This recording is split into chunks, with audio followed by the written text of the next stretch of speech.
right, I welcome you back to Pastor B's Kitchen Table. As you know, this is the place we chop it up, break it down, and put it back together again.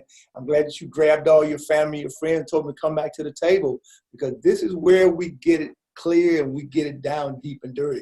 You remember, it's called the kitchen table because when I was growing up, we talked about things that were serious and involved. We met not in the utility room. We didn't meet in the family room. We met at the kitchen table because that was a place you could be comfortable and yet at the same time be very thorough about the topic you're dealing with. So today we got a special guest, and I'm so glad to have Attorney Mitchell with us today. Attorney Mitchell, will you say hello to the kitchen table, please?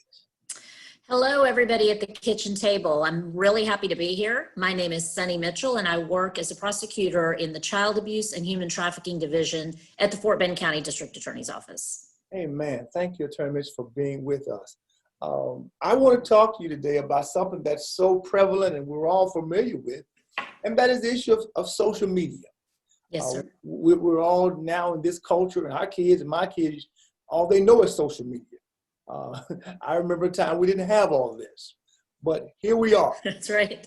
And it's a great tool, but just like any tool, if it gets into the wrong hands, it can be a very dangerous thing. So if you could just tell us a little bit about what are some things that you've encountered regarding the improper usage of social media? Oh gosh, that's kind of a broad question. I mean, we've seen so much with social media. As like you said, it's such a fabulous tool, but what we tell parents a lot, especially when we're talking about children, is when you introduce your child to the World Wide Web, you're introducing the World Wide Web to your child. So giving children or anybody, any of us, having access to all the things that are out there can be really valuable, but it also can open you up to, you know, things we hear about all the time: fraud being perpetrated against people, identity theft, and then obviously online solicitation of children is a big concern that we see that often leads to human trafficking as well. Wow. Now, if you could, Attorney Mitchell, explain to us, what does that pathway look like? You're talking about an online solicitation. What does that look like? What are the breadcrumbs that lead to that?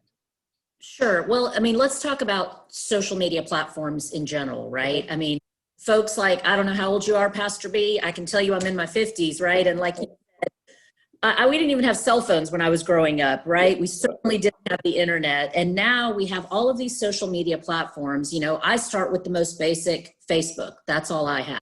Okay. But there's Instagram, there's Snapchat. There are all of these different Tumblr, right? That's another blog platform. Mm-hmm. You have the dating platforms. You have Tinder. You have Bumble. And then one that people often don't think about is gaming apps, right? Roblox. These are things where you think your kids are just playing games, and many of them are just playing games, but they also have a chat element to them. And so there's all sorts of social media platforms that can lead to your child developing a relationship with somebody through one of these social media platforms. It may be that they're playing Fortnite against somebody who lives up in Detroit, and then a chat begins. It could be that your 14-year-old daughter gets on a dating app, starts communicating with somebody. She may be accurate about her age. She may misrepresent her age.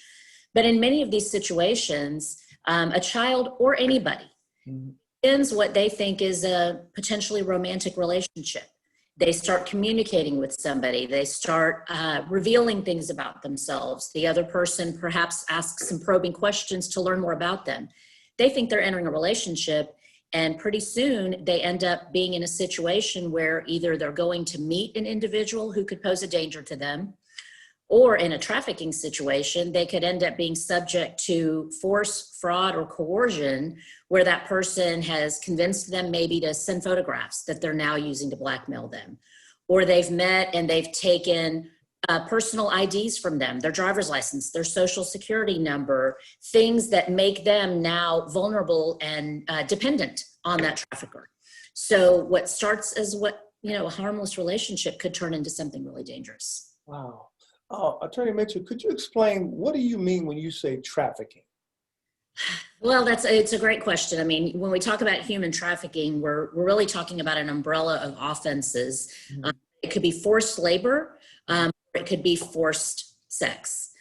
So it could be that you are using force, fraud, and coercion to make somebody engage in labor, or it could be that you're profiting from forcing them into labor, and same with sex. You're either using force, fraud, or coercion, like I mentioned, threats, or through making them dependent on you by taking their ability to survive, without you. Yeah. Profiting off of them while you are making them engage in sexual services. So what people classically know as a pimp, pushing forward a prostitute and making her do things, and then it can develop into several more offenses. Oh my goodness. Yes. And so you say that this is so prevalent now on social media. Well, social media provides the perfect outlet. I mean, social media is the way. It's the biggest recruiting method for luring people into becoming a victim. So what are some red flags for the audience that's looking now, and they all have iPhones, smartphones, all those kind of things? What are some red flags? Well, certainly if you're a parent and you start seeing your child, I mean, we all see our kids constantly, right, on the phone. I mean, all of us are on the phone. Right. But if you start noticing your child's, having an obsession with the phone, constantly on the phone, if all of a sudden they're not interested in extracurricular activities they used to be interested in, mm-hmm. They're not interested in school, they're gone a lot, they're secretive with you about what's on their phone. It's even things, Pastor, like your child is all of a sudden wearing new clothes or has a jewelry that you didn't buy for them. They may not have a good explanation for where that came from. Or all of a sudden there are names of friends that you're hearing about that you've never heard before. So it's just things, that parents have to look out for that might signal that their child has wandered into an area that the parent doesn't know a whole lot about, and something could be going on that they need to check into. Wow, okay. Now, earlier you mentioned so many different platforms. Is there any way for a parent or guardian or even an older sibling to be able to kind of monitor these platforms? Yeah, and it's parenting 101. It's literally just monitoring them. There's not a quick fix of, hey, I can get a counteractive app to see what my kid is doing. Yeah. Right or wrong, what I did with my girls is, your phone is my phone. So I can look at that phone, and I did look at that phone whenever I wanted to. And so I think it's really just making sure your children are aware that you are going to be monitoring, and you do actually have to monitor what it is they're doing. Mm-hmm. Kids can hide. They can hide a social media platform that they're on. I'm not savvy enough to know exactly how they can do it, but they can do it. So, don't look at the phone and see that it says, one thing. Click on it, open it up, look at it, see what it is your child is doing. Know that anytime, like I said, there's a chat feature, then they can be communicating on that chat feature with people that you don't know. I know iPhones have a way where you can have like parental controls, kind of like you do on cable companies, where you can make sure your child, has to go through you to be able to download an app. You can set privacy settings. Things like that to make sure that they aren't doing things you don't want them to do. But then I think we also have to recognize that a lot of times kids do find a way to do even what you want them to do. So it's really just being really diligent, paying attention. And finally, Pastor, it's having difficult conversations, right? We do the stranger danger discussion all the time. Right. How to do the stranger danger online discussion with your children. You have to get them to understand that, they shouldn't be engaging in risky behaviors or sexual behaviors with people online to make sure that they're not putting themselves at risk. And so it takes having uncomfortable, difficult, but really important conversations. Wow. I've got some questions for you. Thank you for the clarity on that. So how does what they're doing on the phones and on social media and secretive, how does that come into play with your office? How does it get from that phone to you? When does it become criminal? I'm sorry? When does it become criminal? Oh, well, that's a really broad question. It depends, right? I mean, if the child ends up engaging in a relationship they're a child and somebody is an adult and there's an actual online solicitation of a minor. Somebody has encouraged that child to come meet them to engage in sexual activity. That could be one way an offense occurs. Right. Promotion or possession of child pornography. If a child is convinced to send a photograph, that could be a criminal offense. It could be that there is a relationship that's developed, the child agrees to meet the person and they actually engage in sexual conduct. You could have sexual assault of a child, indecency with the child, aggravated sexual assault of a child. So once a child actually becomes victimized, or any person becomes victimized, a whole host of criminal offenses could occur, which then, the police get involved, the police bring the investigation to us. And we do, when, we investigate these cases, whether we make an arrest ultimately or not, there's a lot of search warrants that are done to obtain material. Wow. So, okay. Yeah. Okay. Well, stay with me for a minute, because I think as a parent, you as a parent, other parents have certainly heard about children sending inappropriate, illicit photos from person to person, phone to phone. Now, what's the law on that? Okay, so there's lots of different laws on that. I mean, the thing obviously that's most important as parents is to make your kids understand that anything that they allow to leave their control, be it a text message, be it a post, be it a photograph, they let it leave their control and they send it, it exists forever. Whether they delete it off their phone doesn't mean the person they sent it to has deleted it off their phone. It doesn't. Can you say that again, please? Can you say that one more time, please? Yes, just because they have deleted something off their phone doesn't mean the person they've sent it to has deleted it off their phone. So anything they send exists in perpetuity. Wow. They can't control. I mean, I could send something to you. I can't control who you send it to. That's right. So, children have to understand the permanence of anything that they do on social media or anything that they do in general that they, again, allow to leave their control. So, if they are sending photographs, if they are sending provocative messages, what they have to remember is that's going to be seen by everybody potentially forever, including when you're applying to college. People, college admissions people look at your social media. When you apply for a job, people look for you on social media, and things that you have posted, be it, inappropriate, be it anything, they're going to see what you've posted. College, teachers, parents, future boyfriends, girlfriends, husbands, wives, that stuff exists forever. It's there for public consumption forever. Sure is. It's permanent. It's permanent. I think some miss that because you assume that you hit delete and it's gone. That's right. But I can't control when you hit delete if you do it all. Wow. Right?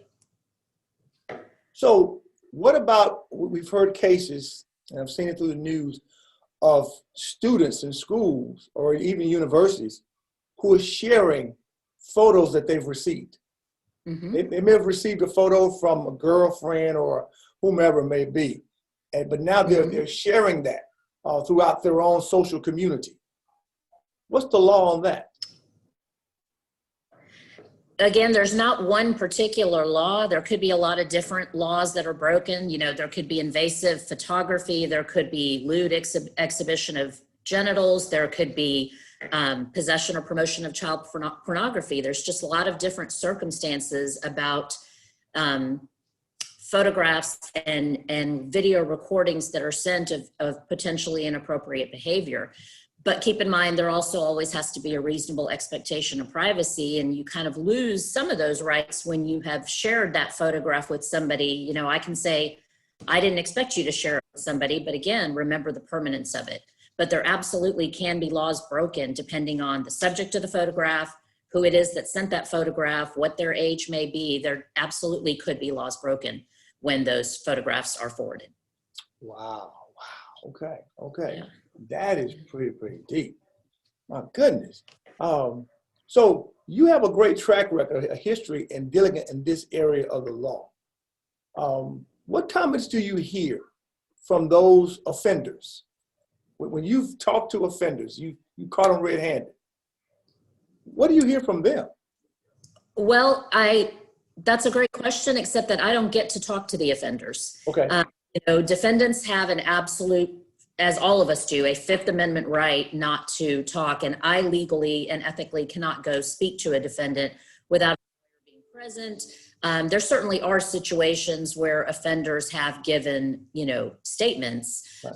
That's probably a difficult question for me to answer because I don't really get to talk to the offenders about the laws that they're breaking. Okay. And I just only wondered that because you've seen people who have been forgers before, and then they'll come back and give seminars, symposium on how to prevent forgery.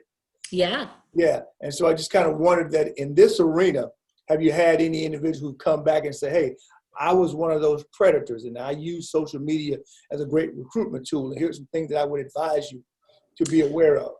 I have not had that situation happen. I have not, but you are right that social media is, like I said, the biggest recruiting platform, but I have not had anybody who's been a predator come forward and say, here's what I did and here's how I did it. Right. You know, One of the questions I have for you is that, has there been any type of litigation or laws related to corporations targeting young adults or targeting children in social media?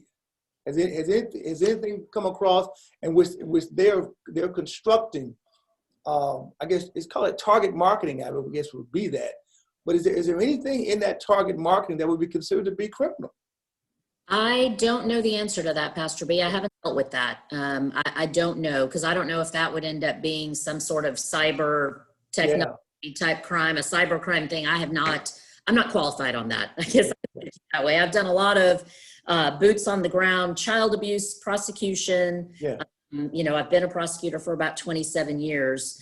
The human trafficking I'm newer at, but child abuse I've been doing for years. But for the, you know, aggravated sexual assault, things like that.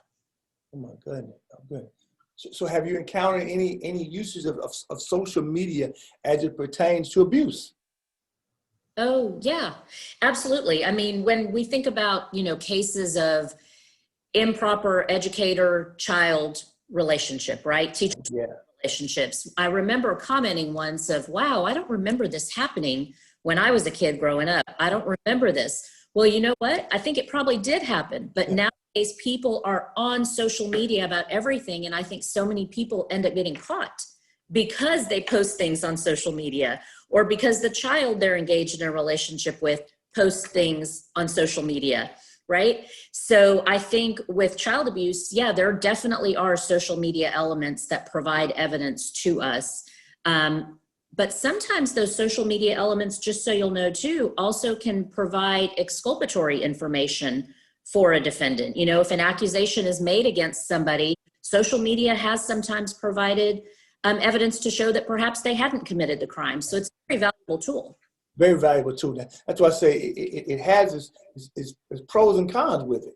Absolutely. But it is certainly a tool depending on how you choose to use it.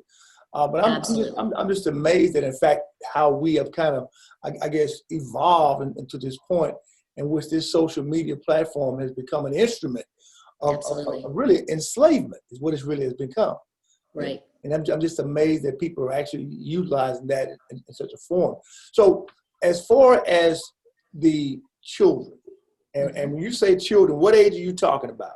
Well, a child generally under the law, when it relates to child abuse cases, most offenses are a child under the age of 17. 17 is the age of consent in Texas for a child. And when I say that, I mean, like, you could have a 22-year-old engaged in a sexual relationship with a 16-year-old, and the 22-year-old says, well, it was a consensual sexual relationship because it didn't force anything. You can't give consent if you're under the age of 17 as a child. There is an exception to that when you have a less than 3-year age difference between maybe a senior in high school and a freshman in high school who are dating and are in a consensual relationship. There are a couple of offenses where 18 is actually the age of a child, like harboring a runaway or sexual performance of a child. There are a few exceptions, but 17 is the general age at which under 17 is considered a child. So if a child is receiving something that's inappropriate through social media, what should be the course of action for the child? What should be the course of action for the parent? Well, the child absolutely, again, with those conversations the parent has with the child to let them know, let me know if something's happening, right? And the child should have the confidence and trust their instincts and know that if somebody's asking them to say something or do something that doesn't feel right, trust those instincts and say no, or say, you know what, you're a creep.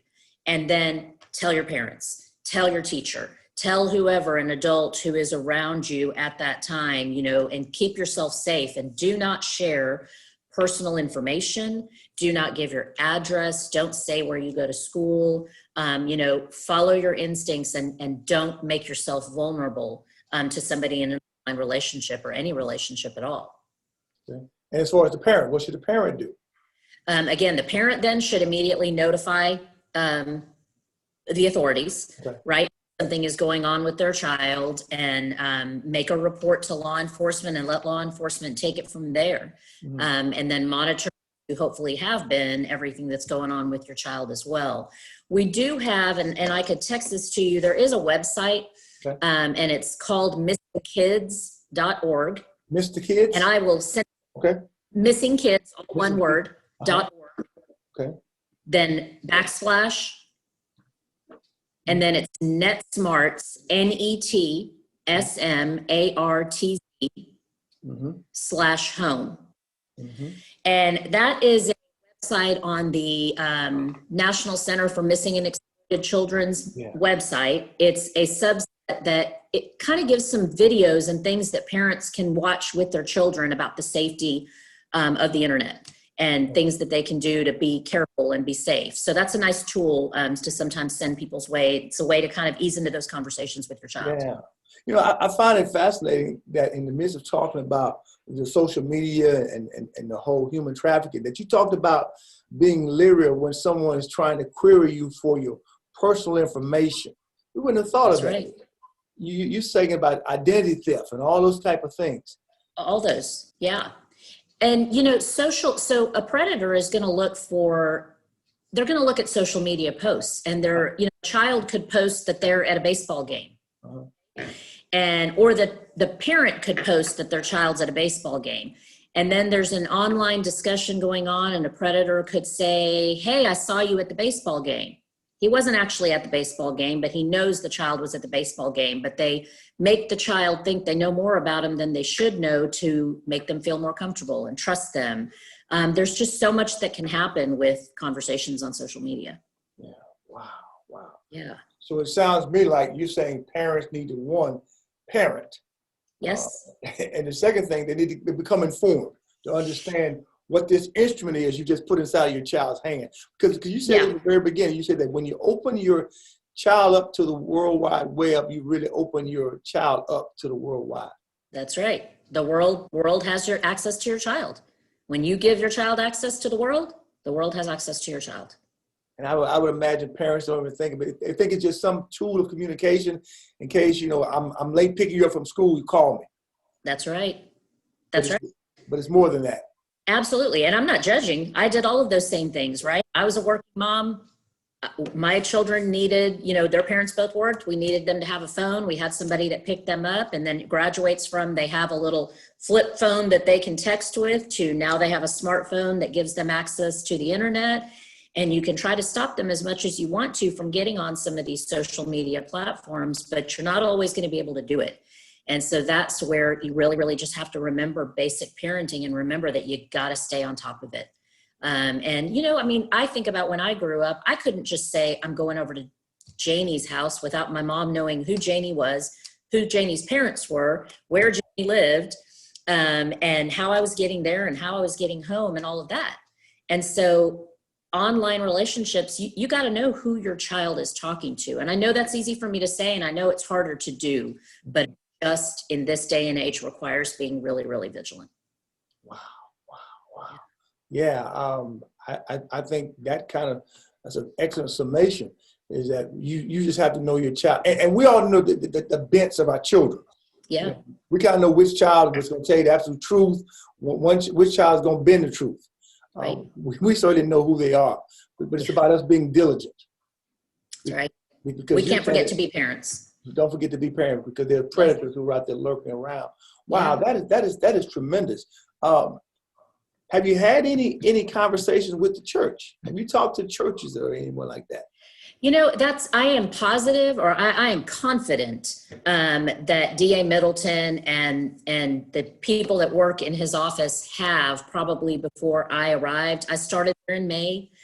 COVID was already in full force, and so things were kind of, obviously we were being a little bit more careful with large groups and social distancing. I know that he is very dedicated to the investigation and prosecution of people that commit crimes against children and against people in general. So I'm confident they probably have in the past. I'm confident we'll get back to it. We have done some virtual conversations and meetings with different groups, Child Advocates of Fort Bend. We are certainly willing to have any conversations with any churches as well and spread the information that we need to spread.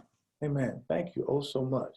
Wow. Absolutely. Wow. You've given us just a plethora of information. And I like how you said that even it's been used from a positive perspective. If someone was accused, but yet they were falsely accused, it has proven that we made an error. Someone fabricated a story about you. So absolutely. That is wonderful to know. You talked about the actual, because that was a big thing regarding photographs in terms of how we utilize photographs. And also, speaking of photographs, we're in an age now when everything is videoed, everything is recorded.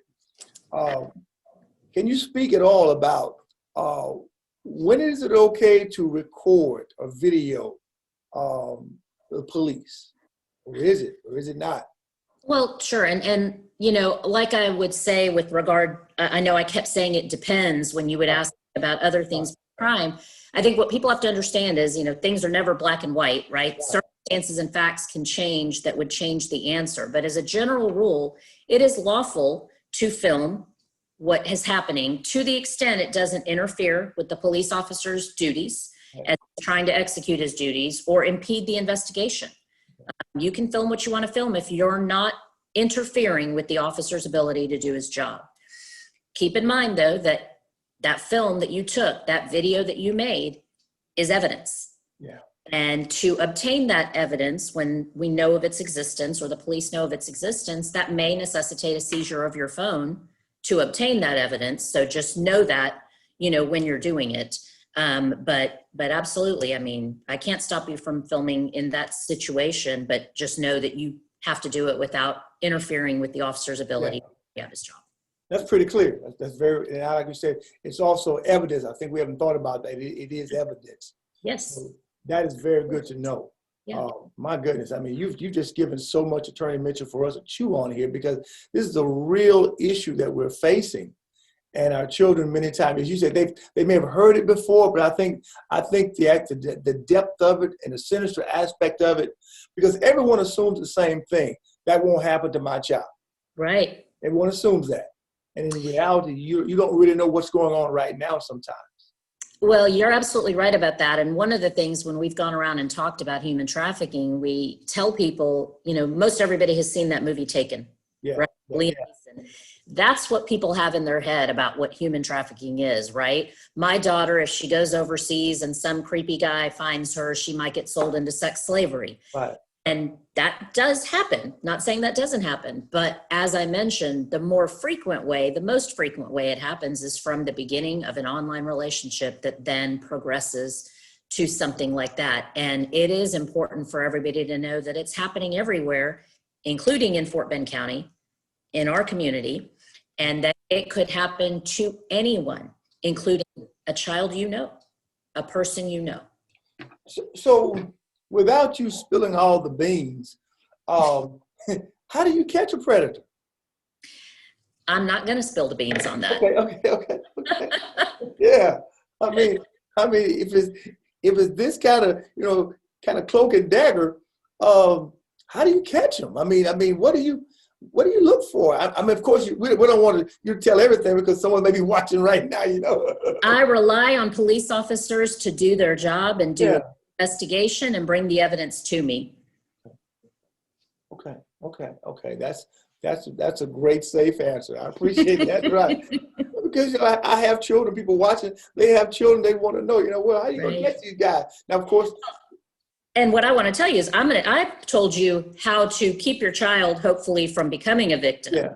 But then I count on the police to do the job of catching the predator. Of catching them. That's right. That's right. And I think that's the most important thing, is the whole idea of prevention. Right. Let's know that there's danger there. And That's right. Take necessary steps, precautions to do That's that. right. Wow. Attorney Mitchell, you've been great. What closing words would you give for all the parents and also all the young adults who will be watching this? What would you tell them based on your experience with this area? I mean, I think, Pastor, the thing that I would just say is, and I've kind of said it, is just remember that everything that you're doing is permanent. And that can be good. I'm not saying there aren't good things that can be done, but just remember that every decision that you make can affect you forever, be it something you write, something you say, something you do. And to just be very careful and use your best judgment in the decisions that you make, and make smart decisions to keep yourself and the people around you safe. Yeah. Wow. Yeah. Everything's it's about choices. Yes. About making the choices. And the consequences. The consequences about choices. Amen. Right. Well, kitchen table, there it is. I know it's a tough topic today, but we need to have this topic because we're in this virtual world. We're in this world of social media. Your kids have them, my kids have them, your grandkids have them. But I hope you heard what the attorney said today, is that we need to be parents. We need to be vigilant, and also we need to be informed and love our kids, but at the same time, have that tough conversation. Create your own kitchen table and have that conversation, that third, fourth level of conversation, because that could literally save your child's life. And that's what we want to do. So, Attorney Mitchell, thank you so much for today. Thank you so much, kitchen table. Tell your mom, tell your dad, tell all your NIMs what you heard today. And I'll see you next week right here again at the kitchen table. Thank you.